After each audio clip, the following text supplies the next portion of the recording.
Hey everybody, I realized I never do a video right before I shampoo my hair. So I'm getting ready to shampoo my hair. And this is the length of my curls right here in the front. And then this is my part that was super, super short, but look at it. Yes, my babies are growing. Look at that. Oh my gosh. I remember when it was like, I don't know, you can't see it. But anyway, it was like less than a quarter of an inch. Like, yo, this is amazing.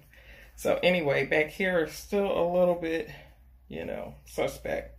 As you can see, my gel is starting to flake off. So it's time. So I'm getting ready to shampoo my hair and I'm going to give myself the oxygenation treatment. And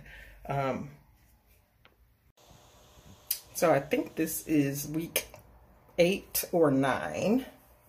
So I just showed you the video of how it looked before I shampooed the hair. And now I just want you to get a look at where we are with it. Looking good, looking good, looking good. My front part, it's still pretty much the same.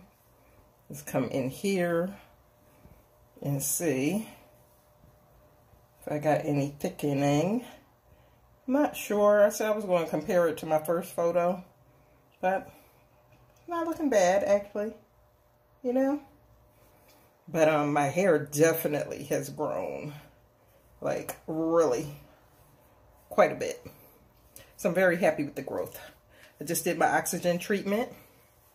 Now I'm going to gel it and get under the dryer. And maybe I will let you see what it looks like after I gel it as well. All right, so now I just put my little shingling in, my little curls to be. And now I'm gonna get under the dryer and then pull the curls apart, lift it up, have a cute little hairstyle. All right, so this is what it looks like when it's dry. So now I'm gonna just pull it apart so, I can have the curly look, but you can see like, yo, look at that. So one thing I do like about the shampoo and conditioner, it really lets my natural curls really hop in really nicely. So let me jazz it up. I'll be back. All right, so I have lifted the curls and opened them up a little bit. So it's kind of cute. Tomorrow, once I smash it down a little bit, it'll be a little more adorable, but overall, not bad. For a wash and wear style, my gray is popping back. No, whatever, it's a losing battle, but it's cute.